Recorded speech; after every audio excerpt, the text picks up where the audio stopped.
The prevailing sentiment within elite Beijing circles is crystallizing around an audacious proposition. The second-term presidency of Donald J. Trump represents a once-in-a-lifetime chance for China to fundamentally recalibrate its relationship with the United States and advance its long-standing strategic ambitions. Confidential discussions and expert analysis circulating among political insiders in the capital suggest a profound shift in Chinese leadership's perception of the American president. What began as apprehension during his first term has, according to reports in The Economist and analysis from Chinese think tanks, morphed into calculated confidence.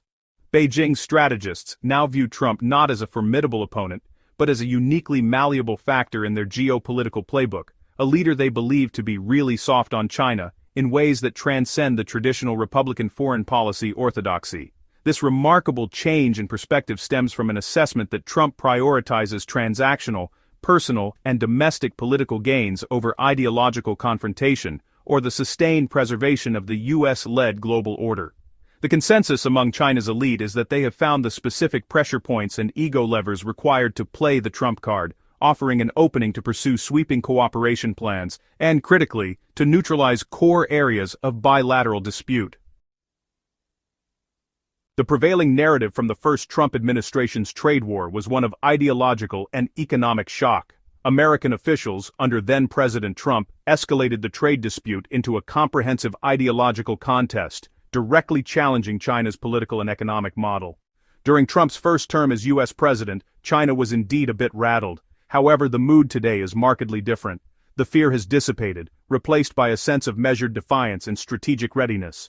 When President Trump initiated a fresh round of trade hostilities early in his second term, the Chinese response, orchestrated by President Xi Jinping, was swift, targeted, and decisive. Beijing did more than merely refuse to purchase U.S. soybeans. It deployed potent economic countermeasures, most notably imposing export controls on rare earth minerals and the permanent magnets derived from them, materials vital to high-tech and defense manufacturing globally. According to the same analyst, this strategic counter-escalation was a watershed moment. This time, it was Trump who blinked first. This perception of Trump as the first to retreat, even if only partially, has fueled the belief that a well-calibrated, high-stakes game of chicken can yield significant dividends for China. A key insight driving Beijing's newfound confidence is the perceived absence of ideological backbone in Trump's approach to the Chinese Communist Party, CCP. Chinese analysts are quick to point out that even while escalating tariffs and sanctions, President Trump has studiously avoided the kind of overt ideological hostility that characterized the posture of his predecessors and many within his own party. This strategic indifference to human rights, democratic principles, and political systems is viewed as a green light. The focus remains strictly on the balance of trade and personal deliverables. This was starkly evidenced during the October 30th summit between President Xi Jinping and President Trump in South Korea. The concessions extracted by Beijing included a one-year delay on sanctions targeting the foreign subsidiaries of Chinese entities already placed on a U.S. government blacklist. In exchange, China offered the resumption of U.S. soybean purchases, a vague commitment to ease the rare earth export controls, and a promise to improve enforcement against the smuggling of precursor chemicals used in the production of the deadly opioid fentanyl. This exchange, viewed through the lens of Chinese scholarship, positions Trump as a transactional partner who treats China as an indispensable economic and political entity. They note that the administration has not only pushed for China to increase its imports of American goods, but has also maintained a generally open posture toward Chinese firms seeking to invest in the U.S. This level of transactional engagement, divorced from deeper strategic competition or ideological critique, is precisely what delights Beijing's leadership. Furthermore, analysts observe that Trump's second-term consolidation of power, his tighter grip on the federal government and the Republican Party structure, has effectively silenced conservative critics who might otherwise question his overtures to Beijing. This internal American political dynamic provides China with a more stable, less scrutinized negotiating environment. The central plank of the Beijing strategy revolves around appealing directly to President Trump's well-documented desire for grand, legacy-defining deals and his self-cultivated image as a global peacemaker. This is not a matter of conventional diplomacy. It is an exercise in strategic ego-stroking aimed at securing fundamental Chinese strategic objectives.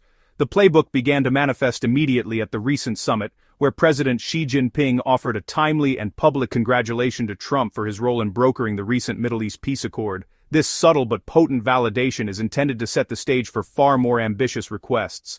The most significant and potentially explosive objective for Beijing is to leverage Trump's peacemaker complex to secure a fundamental concession on the Taiwan issue. Experts are advocating for a calculated campaign to convince President Trump to publicly oppose Taiwan independence and call for peace talks between Taipei and Beijing at a future high-level summit. While it is widely acknowledged that such a statement would be immediately and flatly rejected by other U.S. politicians, the strategic value for China lies in setting a powerful and favorable precedent. The mere act of a sitting U.S. president articulating such a position, even once, would be a monumental rhetorical victory for Beijing, offering invaluable political leverage in its long-term strategy for unification.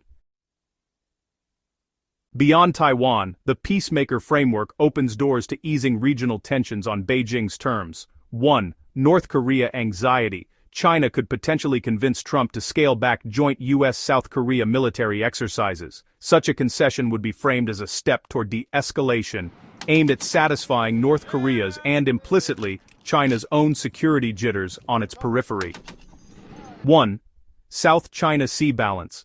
Scholars are exploring scenarios for striking a balance in the South China Sea, a delicate arrangement that would allow China's expansive sovereignty claims to coexist with America's insistence on freedom of navigation. This would require the U.S. to temper its operational activities in exchange for a temporary commitment to non-escalation. 1. The Ukraine war, wildcard. A deeply opportunistic element of this strategy involves offering China's good offices in the Russia-Ukraine conflict. Chinese scholars are floating the idea that Beijing would be willing to actively help push forward peace talks, provided the U.S. does not publicly demand that President Xi Jinping exert overt pressure on Russian President Vladimir Putin. This proposal cleverly turns a potential point of international pressure, China's stance on Russia, into a valuable negotiating chip, trading its influence for American political latitude. 10 years ago, China attempted to forge a new type of great power relations with then-President Barack Obama. This pitch involved a shared global leadership, often termed a G2, focusing on multilateral cooperation on issues like climate change. Obama ultimately rejected the concept primarily due to the inclusion of side conditions, such as the U.S. respecting China's core interests, a coded reference to its territorial claims, including Taiwan, and opposition from U.S. allies who feared a world order decided by two superpowers. Today, Beijing is dusting off the concept and tailoring a version specifically for the Trump era, which Chinese academics are referring to as the Trump-style G2 script. As one Beijing professor muses, could America buy a version rewritten just for the Trump era? This revised script strategically abandons the soft, multilateral language that appealed to the Obama administration. Instead, it highlights the perceived common ground between the two leaders: nationalist identity. Both Trump and Xi Jinping are intensely nationalist leaders. Historical mission. Both view themselves as figures carrying the weight of history and destiny, dead set on making their respective nations great again. This conceptual reframing appeals to Trump's personal style, emphasizing a direct, bilateral, and potentially exclusionary form of great power engagement. The notion of this G2 received an unexpected high-profile boost when President Trump himself tweeted, in the lead-up to the summit, "G2 is about to convene." For Beijing, this tweet was a thrill, a public acknowledgement from the U.S. president that validated their desired global image and influence. For U.S. allies and strategists, it stoked significant worries about China's growing sway and the potential fracturing of the traditional American alliance system. Despite the grand strategic talk, Beijing insiders recognize that the big beautiful deal that President Trump often touts is unlikely to materialize. The thorniest disputes, the U.S. export controls on advanced semiconductors and the geopolitical clashes that have led Beijing to reduce its holdings of U.S. debt, are too complex and strategically critical to be resolved in a single stroke. For the duration of the current one-year truce, the consensus among Beijing analysts is that the U.S. and China will focus on piecemeal agreements, a strategy of tackling item-by-item, sector-by-sector disputes, hashing out incremental deals. This allows both leaders to claim wins while postponing confrontation on the most fundamental technological and geopolitical cleavages.